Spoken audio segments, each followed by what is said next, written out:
Gabriel and Johannes, welcome to this episode of the podcast. Thank you. Thanks. It's nice to see you here. We're sitting here in the middle of the synagogue in Trondheim. And Johannes, you work here in Trondheim. Can you tell us a little bit and explain to the audience where we're actually sitting in the synagogue? Well, we're sitting at the bimah, which is the stage where it's a place where we read Torah and where we have our services from.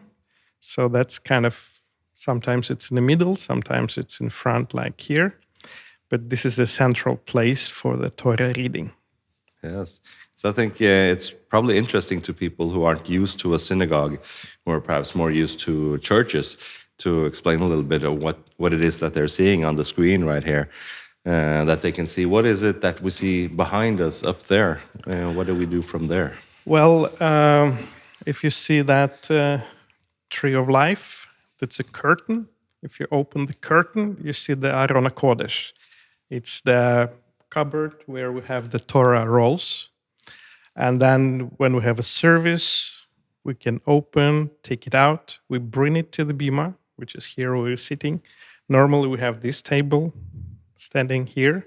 Then we can open the Torah and read the Parashat Shavua, the weekly Torah portion, or any other things. Sometimes we can walk with Torah, or we walk afterwards around the people so people can touch the Torah and kiss the Torah with the talit.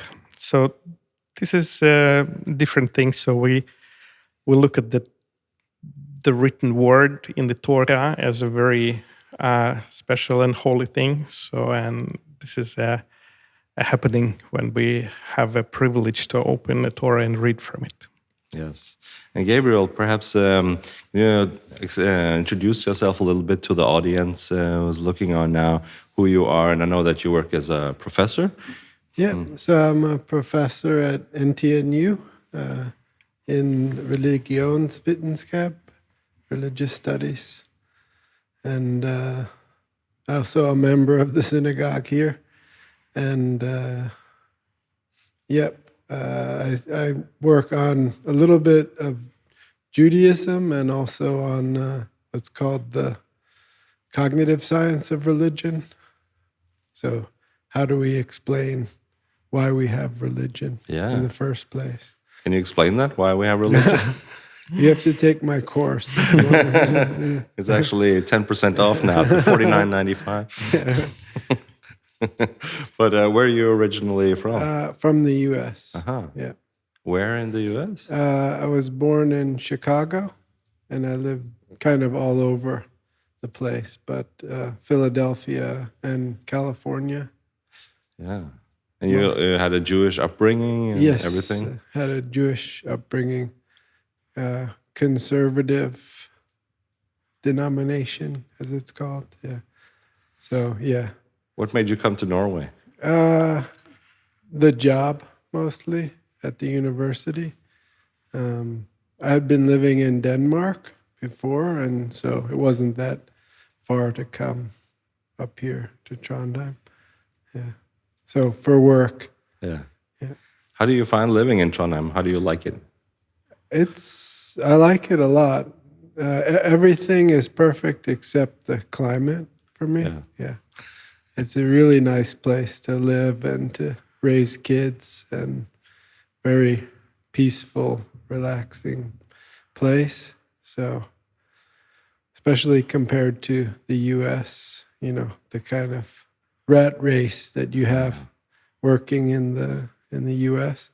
So the quality of life here, I really appreciate. Was it important for you that there was a Jewish society to the city you moved to in Norway? It was important, yes, but it wasn't like I wouldn't have moved here if there wasn't. I was living in Aarhus in Denmark, where there isn't really there's no synagogue anymore there, for example. And I survived, but I was happy that there was one, That was nice. Can you describe the Jewish society here in Trondheim? What's it like being a part of it? It's It's a small community. It's it's very different. That's how I would describe it than what I was used to in the U.S. Because in the U.S., you have these. It's a very kind of safe being in a Jewish community. At least it was for me growing up. Like Jewish communities have been around for a long time there and have had a stable history. So it's kind of, there's a different vibe in the Jewish communities in the U.S. compared to Europe more generally. I think because of the history here, it's understandable. But it's hard to say just generally what it's like being a member of the community here. Yeah. But I definitely feel like welcomed as part of the community. I've been on the board here at the synagogue, and even though my Norwegian is not that great, they let me stay on the board for a while. So Nice of them. yeah, and yeah. So, but yeah, I've been happy to be a part of the community, and about once a month or so there is a service here, and I don't go that often, but when I have gone, it's been nice to have that option here. Yeah. What about you, Johannes? What do you feel about the Jewish society here in Trondheim? Well, I think it's. You said it's different, and it's really. It's different because, the synagogue is an Orthodox synagogue, but because we're so little, what we said, yes, we're going to stay in Orthodox synagogue, but there is no criteria. As long as you're Jewish, whatever you kind of view how you want to have your service, so you're welcome to this house. The house has the rules, but everyone is welcome. So, and we try to accommodate different wishes of the people, but we stay Orthodox community. But in the way of service. But when it comes to all the Hagim, all the celebrations, we really want to include everyone. Whatever reform, whatever conservative, whatever flavor of Judaism people are coming. So I think they can actually feel themselves at home in our synagogue. Sometimes they told that it's the most northern community. Probably they have some in Reykjavik, in Alaska, somewhere else, but at least we are one of the most northern communities. And we are very few, and we are happy for every Jew who comes, and every Jew is welcome here. How much does it mean to you to be a part of a Jewish society? Oh, a lot. So for me, my kids, my family, so it's really important that we have a synagogue. Even though the Jewish life is not like dynamic as the Jewish religion actually kind of prescribes it to be a Jewish life, but it's much better than nothing.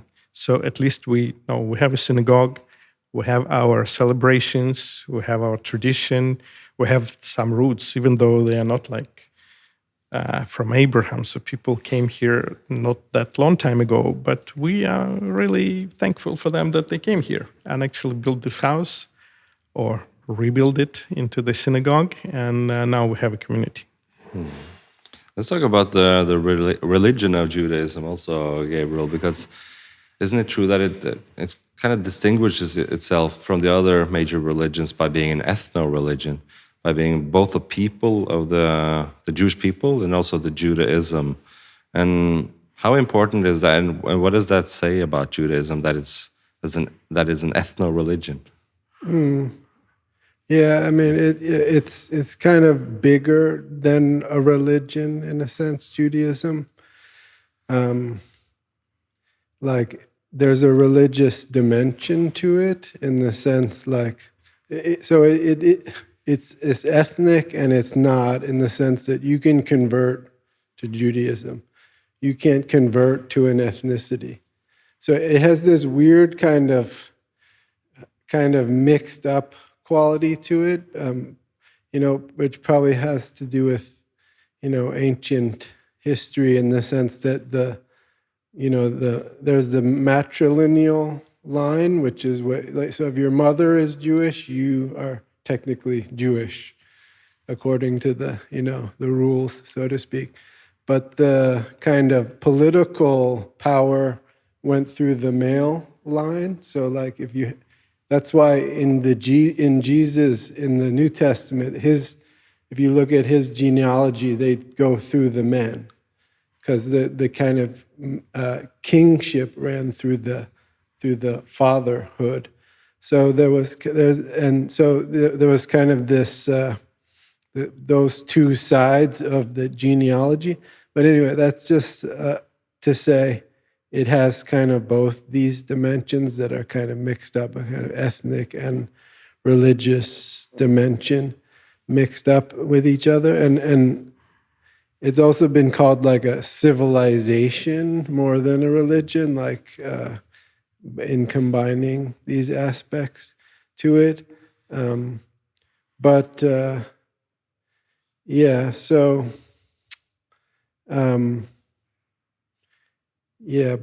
it is kind of relatively unique. I would agree with you, and it has this ethnic kind of dimension to it. What about the term of being a people rather than an ethnicity or a belief system? This is something. It's a third concept of being a people. What does that mean? That's a good question.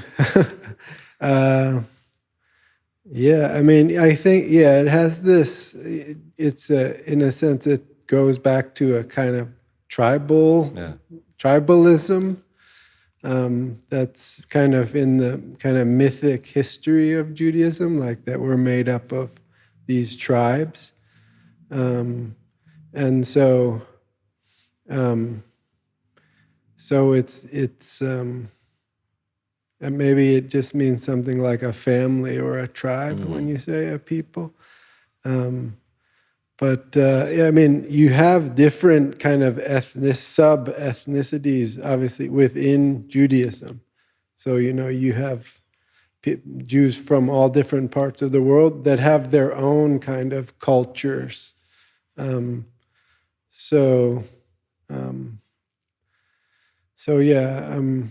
you feel as part of a people yourself, of the Jewish people? Yeah. It's a funny thing. Definitely, I feel whatever that is. I identify as a Jew, and you just there's a kind of feeling that goes along with it, like that when you meet other Jews, you you feel.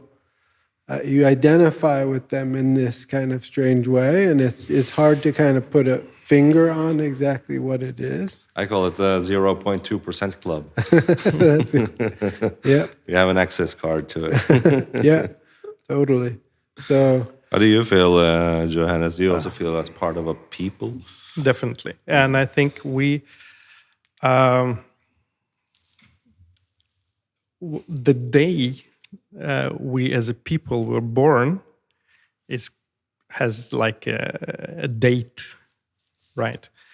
And from the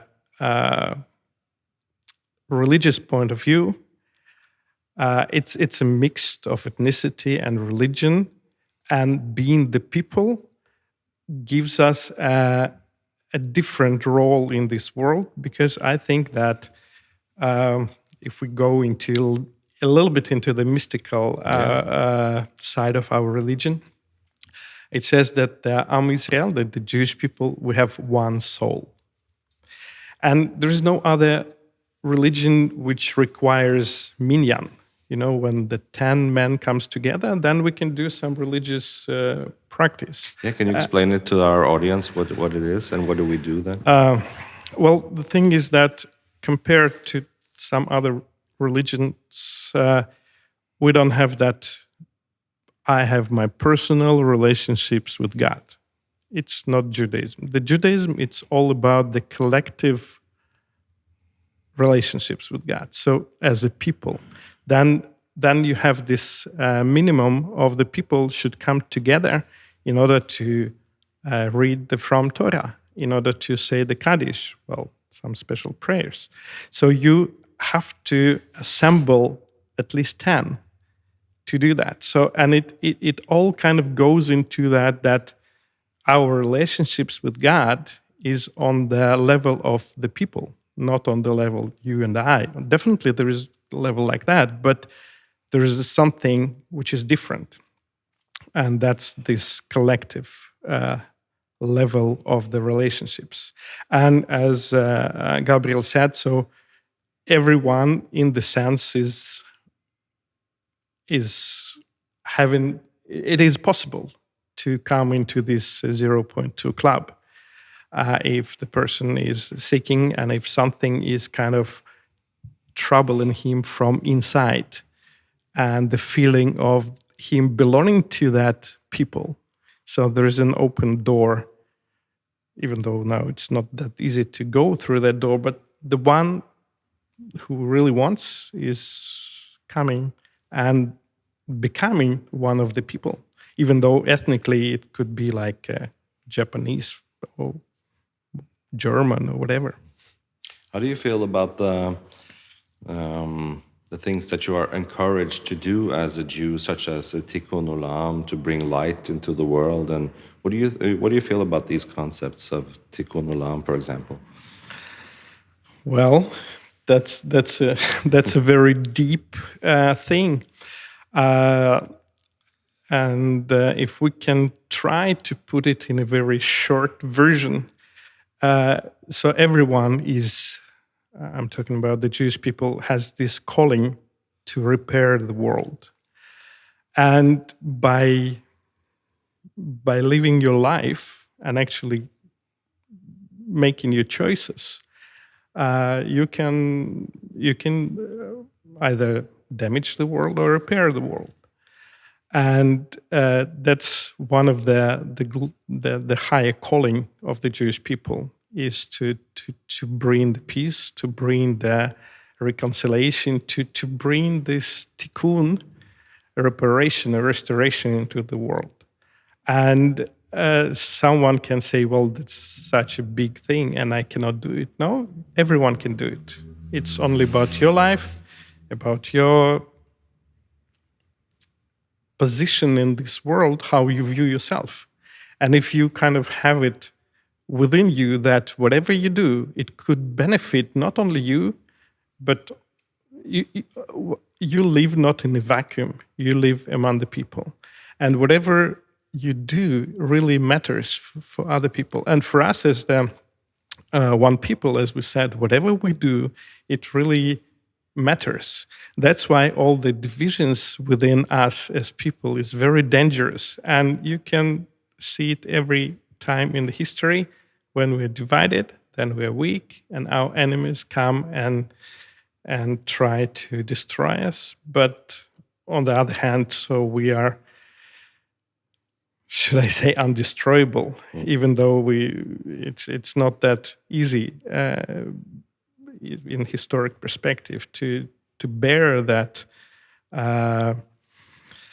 Tikkun Olam on our shoulders. And sometimes you could say, well, I wish I wasn't Jewish. I wish I can just disguise as someone else. But that's the privilege and the responsibility we have. Do you also feel this privilege and responsibility, Gabriel, of Tikkun Olam is special? Yeah, I think it's special. I mean, it is I mean, you could say, so NTNU has a motto, or it was called like knowledge for a better world. It's a similar idea. I mean, trying to make the world a better place.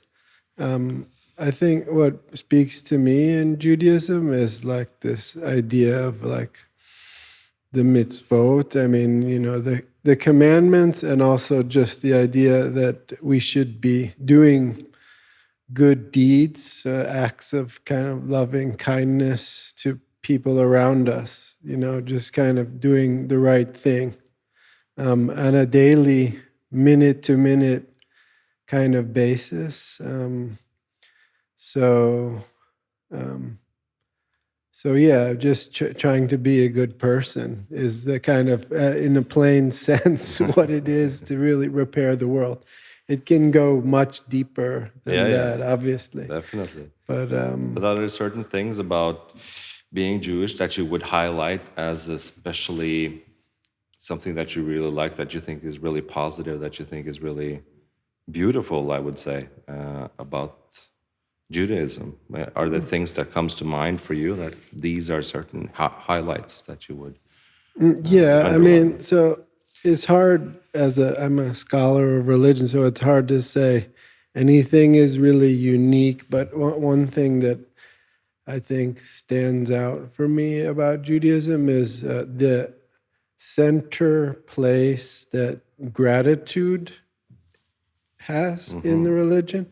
It's part of all religions, but if you look at Judaism, basically the blessings that you say throughout the day, they're basically just thanking somebody, God, for every little thing that there is. You know, as you go through your day, every little thing you're basically saying thanks for. So, and I think it's healthy to have like a sense of gratitude as you go through your life. Even if things are difficult, it's better to be like, you know, I'm glad for what I have, you know, than the opposite. So it's like this kind of just forces you to think that way, in a sense. So I like that, yeah. Yeah. Is it something special? You mentioned God.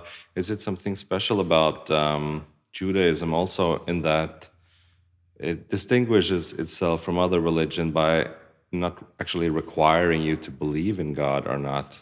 Is that something that distinguishes it from the other religions? Yeah, I mean, in some ways it is pretty special.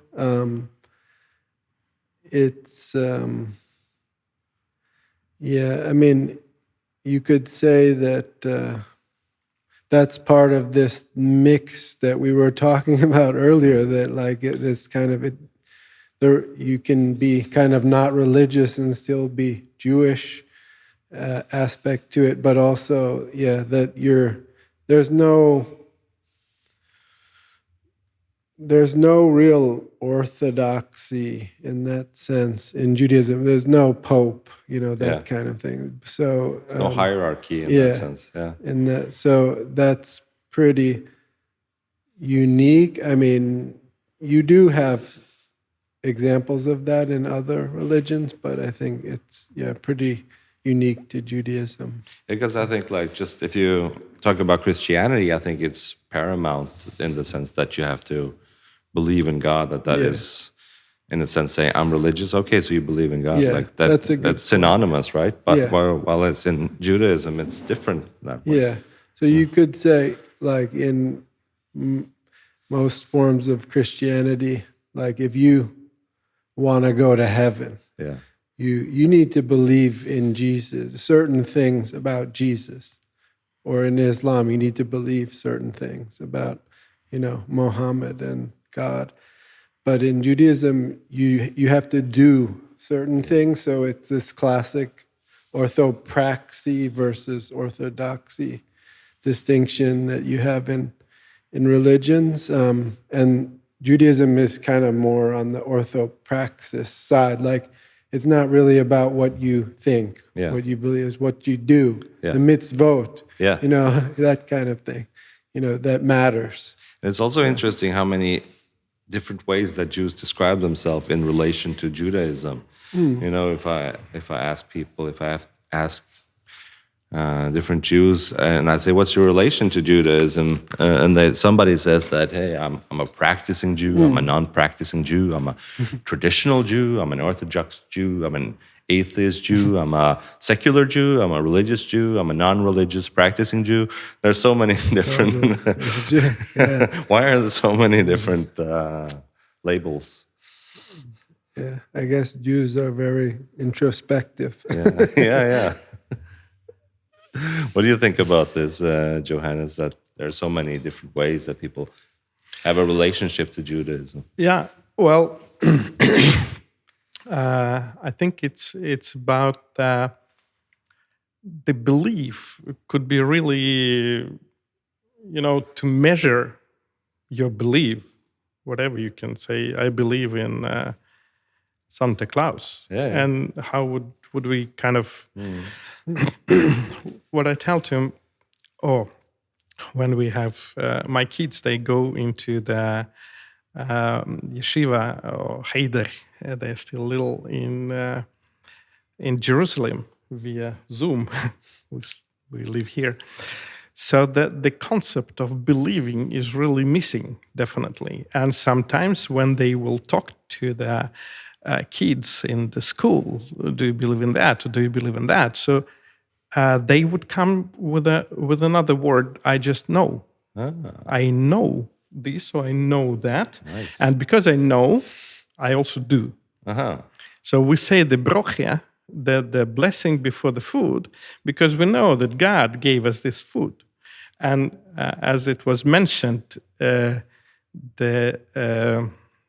Jewish or the word Yehudim, the Yehuda, the fourth son of Leah, when she got this son, she thanked God. Yes. So that means thanking. So we are the nation, a people very thankful to God. So, and it goes like into your daily life. So the question about like believing and how much you kind of believe is even though we have like some writings where you say I believe with all my heart, and you go through the 13 of them, but it's not theoretical. It's about okay, I know that and I know that. So it's on the level of knowing and doing what you know. And what does it mean if somebody says like I'm a religious Jew? What does that mean? Well, it can mean the whole world. So it's like you have it like from 0 to 100. So it could be like a little thing that he's kind of thinking, well, God is somewhere out there. I don't know him, but I know the history of my people. And when I look at the Jewish people, I definitely come to the conclusion that there must be God because the Jewish people exist. It's actually empirical. It's like that. Or you can have someone who will say, well, I'm a religious Jew, and I really count all my steps on the Shabbat, and I really count every single little thing, and I really do everything with the most precise accuracy what the halakha, the Jewish law is requiring. So you could have it from one to the one who kind of says just the word, I think the God is somewhere there, and can say, well, I'm a religious, I know that God is there. So many nuances. To the one who will do very, very small things very accurately because it matters. Would you say that the term practicing Jew and religious Jew is the same? Well, it's just in I think that if you would just go into the practicing Jew, observing Jew, you would probably emphasize it more. Like, yes, I really do observe. I really do the mitzvot. I really do everything which is required. Yeah. So then you could kind of go to that stairs up and up. And if you say, well, like, I'm very observant, I'm this and that, so then you would use not the word religious. You would just kind of describe yourself a little bit more accurate to what you do and how you live your life. Is it okay to ask you how you consider yourself in that sense? Yeah, that's a good question. But here in Trondheim, what I could say, we try to. Sometimes they say it's a trønderkorser. It's like the special variant of trying to be observant Jew here in Trondheim, even though it's not that easy. Yeah. Because, as I also said before, when we have like bigger community, when the Am Israel, the people of the Jews, the more Jews living together, that's easier for the ones who really want to follow the halacha to the full extent. It's easier to live that life. So here sometimes we have to go to some to compromise on some things in order not, for example, like when it comes to the kids, when it comes to the timing and the Shabbat and stuff like that. So. And when people came to Trondheim, they had to decide what should you do with the Shabbat, for example. And then the minhag, the tradition of Trondheim, which was brought by the Rabbi Samuel Brandhandler, that we start the Shabbat at 5:30, and we have Avdalah, like ending the Shabbat at 6:30. When you normally talk to any other Jews, they would say, no, it's wrong because we have to follow the sun. But here in Trondheim, the sun is really weird. Sometimes, then you have to kind of light your Shabbos candles in the middle of the night. The family is sleeping, and then you're missing all of that. So then people kind of made some agreements within themselves, and they said, okay, we do the tradition of Trondheim, and here in Trondheim it's 5:30 all year round. It's not like the Beit Din in Jerusalem who can probably approve or that tradition, but that's how we survive here. Otherwise, our families, they would not be able to follow the Shabbos, to have like all the real Jewish life. And that's the adjustments we had to do here in Trondheim. What's the most positive aspect of living a Jewish life to you? That's a really, really good question. But I think that's the idea, what we're talking here, is that you actually know who you are, where you're coming from. And the Jewish history, is the most well documented, if I could say so, if you just take the Torah or the whole Tanakh. So in the way you can you can read the Sefer Olam. Sometimes people are disagreeing, but if you just take it, so like for me, when I read the Sefer Olam, so I can take it from the day one to the day today, and it gives me such a insurance in my life. Okay, so it goes in the right direction, even though we as a people having so many hardships through all the history. So it gives you the sense of security that okay, those guys, they managed to go through. So we will do also. That's something I think about too, that a lot of the Jewish soul and the essence of being Jewish is maintaining and getting through hardships. And then even if you're beaten down, you get up again, you rise up again. Yeah.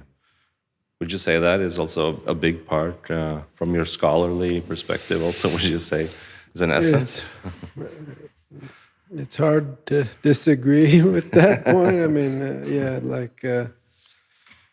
it seems pretty ingrained in Jewish history. I don't know if you could say maybe it's a self-fulfilling prophecy in some sense, but that would be kind of more negative side to it. But there's cycles of kind of persecution that just go back the whole way. It just a constant part of Jewish history, it seems. What is that persecution? Why have Jews been persecuted all this time?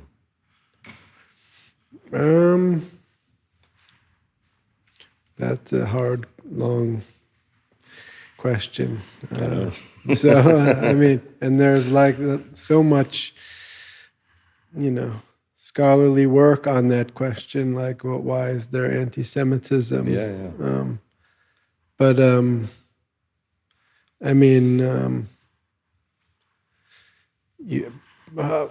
lot of it has to do with just the insistence on being different, maybe would be a way to put it. Xenophobia? Yeah. It's Jews are kind of the original, foreigners, wherever they go.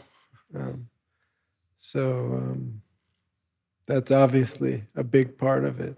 There's so many other parts to it too, like this shared history with Christianity and Islam, and the fact that Jews insist on not being those things, and doesn't help. I think, yeah. So, and jealousy also, would you say that? Envy? Yeah, it seems like that's part of the narrative, the kind of anti-Semitic narratives often is a kind of envy, like that the Jews are perceived as having more, or like being,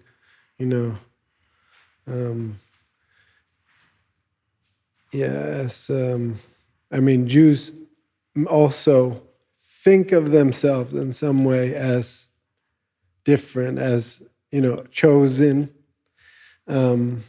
So there's this ambiguity to that idea, because it's often thought of more as like the burden of being chosen, like this stories of God holding the mountain kind of over the people of Israel's head and saying, sign here, kind of thing. But I think like Jewish insistence on being kind of set apart is part of the story that goes into. What did God mean when he says the Jews were the chosen people? Well, I don't know if God said that, but it's pretty clear in the Torah, in the Hebrew Bible, that God picks like this particular Abraham, this kind of line of people. In some sense, like almost all religions have like some kind of, you could say Jesus is also chosen and Muhammad is chosen. So it's not, it's kind of not exactly right to say that Jews are the only kind of people who think of themselves as chosen. But yeah, that's the sense in which Jews think of themselves as like that God specifically selected this people to follow Him, to have this agreement, this covenant, a kind of with them, a contract of sorts that kind of a quid pro quo contract with this collective group, this collective person, that we kind of have this agreement with God. So it's a bit, funny to say, like here's this collective group of people who have this agreement with this agent that created the universe as we know it. It's kind of a funny story, but yeah. But did it further define chosen to what? Yeah, no, I mean, yes, I mean, chosen to, like, the quid pro quo is, I have these sets of rules, a way of life that you have to follow, and that includes certain obligations you have towards me as God, and in exchange, I benefit you and I protect you. So that's the agreement, kind of. So it's both a burden and a privilege at the Yeah. same time. Yeah. Yeah. How do you feel about that burden and privilege? Yeah.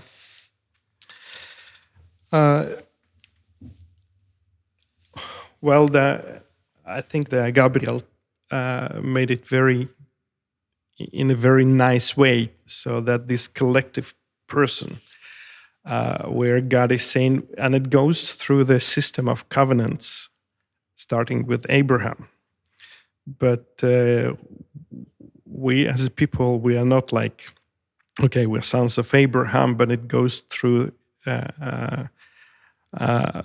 Isaac and then Jacob. And then with Jacob, the whole Israel starts, and then God is giving him an extra name, Israel.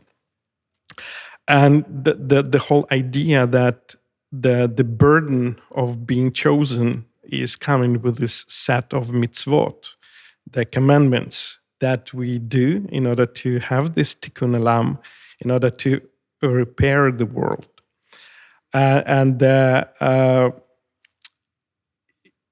When it was in the times of temple, so we were the nation which also, interestingly enough, also sacrificing the animals for the 70 nations, like in that form for the whole world. So we had this function to be in blessing for the world, and that's the burden and the privilege, and that's in the way that if you just take historically, the many things which this world is having the benefits from comes from the Jewish people, and sometimes the envy comes. Okay, you created this and you made up that and you did that, but it's not for us. The whole idea is for the whole world. It's in the way that the channel God is using in order that this world would become a better place.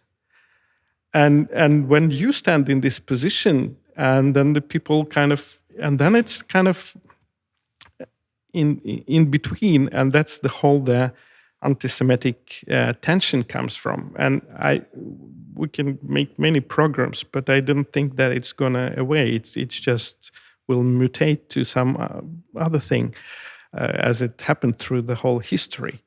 But it's the whole idea of being chosen is to serve as the channel for the creator of this world to bring the better good to his creation. And then it's not like that this world is functioning on this miracle level. It functions on the teva, on the way of nature. And then God is choosing people to go through that way and to serve this world. I think there's so much talk about anti-Semitism these days, and I'm thinking about it too, to label like a new term of pro-Semitism, like the positive, the anti-Semitism. What can we do to fight for a more positive narrative, like as opposed to anti-Semitism? What do you think is important there to fight against anti-Semitism, obviously, but also changing the narrative and flipping it to look at all these positive things? Well, then the thing is that if someone wants to listen, we have a lot to tell. Yeah. But when people are not willing to listen, not willing to discuss, not willing to just calmly come to the situation and just put everything on the table and saying, okay, let's deal with it, let's talk. But when the wave of hate comes before, and they are just blind and really not hearing, not seeing, not just rejecting the reality, it's difficult. But the only thing what we can say is still just say, well, that's who we are, that's what we do, that's what happened. And I think that the wrong thing is just not doing that. But the sad thing that they won't listen, they won't discuss it with us. But we shouldn't stop. We should just go and tell the plain facts, how things are happening, and what is our agenda. And actually, if someone really kind of puts down all the slogans and start talking, like really heart to heart, then it's easy for all our enemies, if they don't have like this strange religious idea that they have to kill all the Jews and then they will live better. If they're willing just to listen to us, then we have a lot to say. What do you think about this, Gabriel? We want to expound upon this theme of what can we do to bring a more positive narrative, and what can we as Jews do to also fight anti-Semitism, obviously, and cure the world of anti-Semitism? Is it possible? It doesn't seem like it, to be honest. I hate to be negative about it, or cynical about it, but I don't. I think we like dialogue. Yeah. If there is an answer, it's probably there, but I'm pretty cynical that would. I mean, you're never probably going to get rid of it completely. It kind of, I feel like it's kind of like built in to the kind of history, like European history especially. It's kind of caked in to that history, like anti-Semitism. It's really hard to kind of unweave all of that from it. I mean, so yeah, if people want to listen, then I think there might be a better chance. But a lot of people just don't want to. People have their own narratives and their own stories, and I don't think like saying how much Jews have contributed to society or something like that is going to change anybody's mind necessarily. But is it possible to look at history and like I imagine like anti-Semitism as a wave function going throughout the centuries and millennia, like up and down in intensity? Is it possible to look at history and see what has worked before in terms of perhaps certain periods of time there were Jews were able to actually dampen down the anti-Semitism in some way, to learn from history and see what did they do? How did they manage to actually make society a little bit less hostile, a little bit more accepting, a little bit less hate? Are there examples in history of that? I mean, the one people often point to is like the golden age of Spain. It's a lot of like romanticizing, but there seems to be some truth to the idea that Jews, Christians, and Muslims kind of lived in relative peace for a little bit of time in medieval Spain.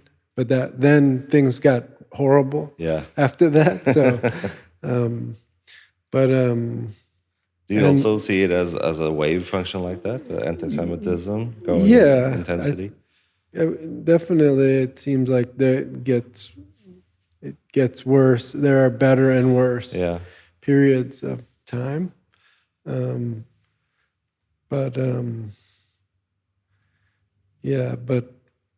it just seems to keep, as you said, keep kind of morphing into new forms. Yeah. I mean, now it's kind of filled with this dynamic with like the state of Israel. Yeah, yeah. So like when you didn't have a state of Israel, it had a different form. Yeah. So it just, whatever comes along, it kind of, the narratives, the conspiracies, they kind of adapt and change along with it, and it just persists, you know. So, I mean, people need a scapegoat, you know, until we don't have scapegoats as part of our psychology, then we're going to have anti-Semitism. So it's almost as an integral part of humanity then. It's something that is built in, unfortunately, that we have to deal with. Yeah, I mean, until we come to terms with maybe that aspect of our psychology, that we kind of have this need to create, to kind of outsource, to offload and persecute, like to scapegoat, basically, to put our sins, to project our own sins onto something else and then destroy that thing. And that in that way we destroy our own sins, even though we don't really. In a kind of magical way, we do, you know. So it's like a kind of psychological projection. You know, like the classic, if you want to know everything that's bad about a society, see what they say about what the Jews are doing, you know. Because that's what they're probably doing, you know. So like, until we can find a way not to do that, I think we. That's so interesting. I've also been thinking about that lately, and I've started to think about, the way we project, the unwillingness to take upon ourselves the guilt and the bad things we've done and the sins, and we project it onto somebody else. And I've started thinking about Jesus in that way, and Jesus being Jewish, and they all projected all the sins upon him, and he took it upon himself, and they killed him. And I'm starting to think that maybe the death of Jesus was anti-Semitism in practice, because he was Jewish, and it was an anti-Semitic mechanism almost. Have you thought about that kind of version of what happened to him? I think I have. I mean, it sounds plausible, actually. Yeah. I mean, I like it. You should work on that a bit more. Yeah, because I thought about it, because all the people I tell it to say, no, that's not why he was killed. And of course, that's not traditional way of seeing it. But I'm just thinking he is the world's most famous Jew, and he was Jewish back then, and it's exactly the same mechanism that we're seeing throughout history: the scapegoating, the unwillingness to take upon yourself the sins, and then placing upon him, and then killing him. It's like the act of writing down on your sins on a note and then setting fire to it, and it's all gone, and then doing that onto a person instead. But what do you think is the best, most positive thing that we as Jews can do in the world that we live in? What do you do yourself if you're sometimes overloaded by, oh my God, this is the anti-Semitism levels, or what you're seeing, all the negative stuff? How do you cope with that? How do you deal with it?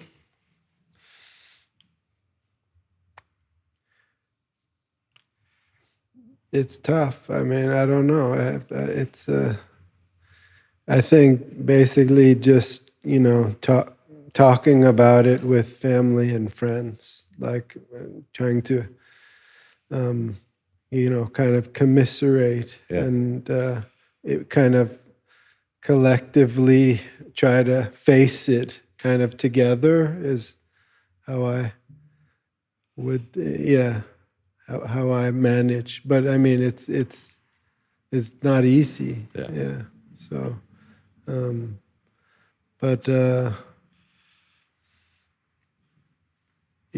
like I try to kind of intellectually try to understand it as much as I can. But it's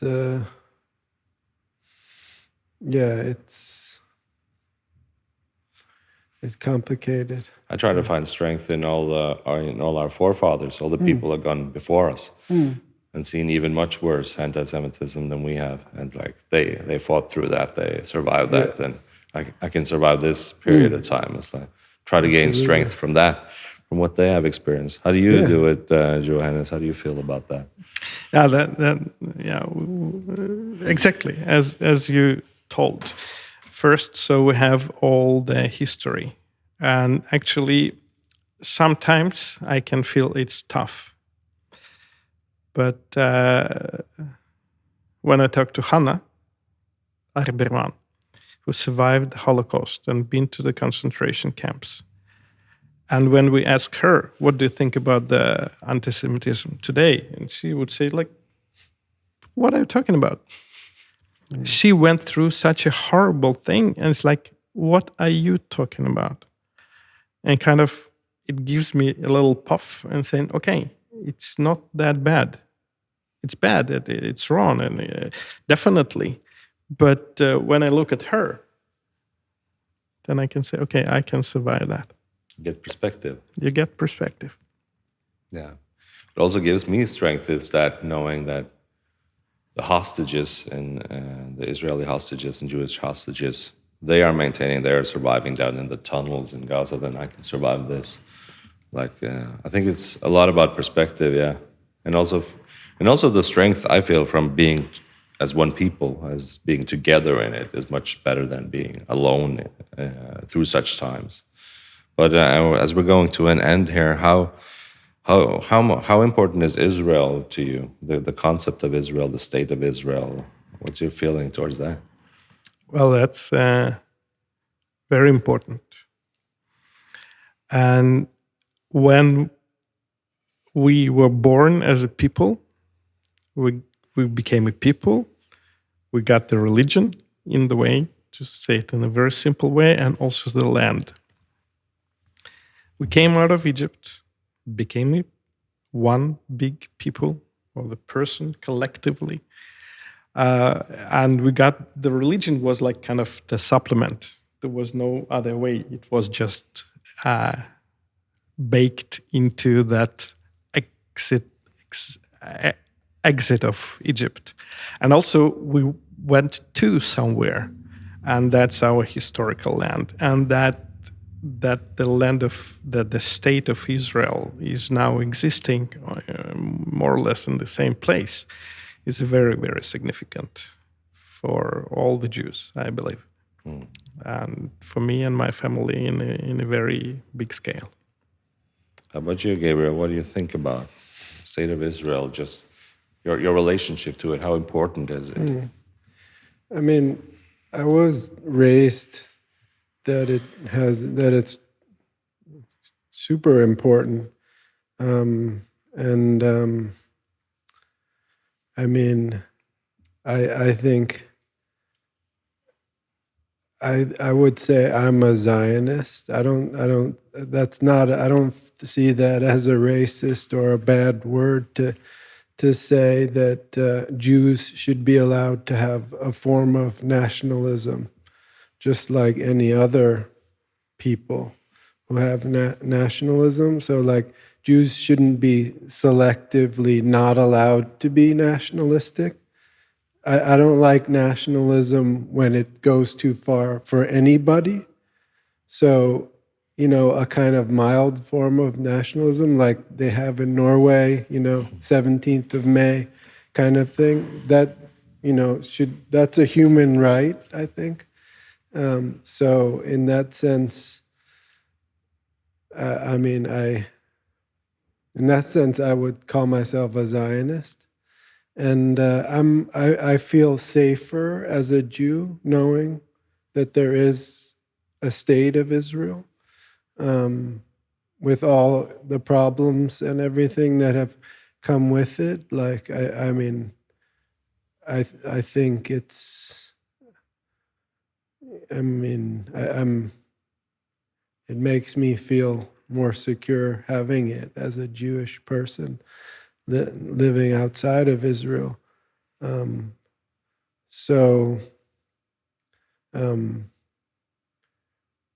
and it's a real. Israel is a real thing that is not going to go anywhere. So I think we have to be really careful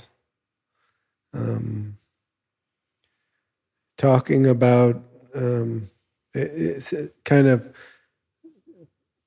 scapegoating the state of Israel or demonizing it or doing these kinds of things when it comes to the state of Israel, and when we don't do it with other nation states. So I don't know if I'm really answering your question. It's yeah. But I want to say thank you so much to both you, Gabriel and Johannes, for being part of this recording and episode. Thanks for talking to me.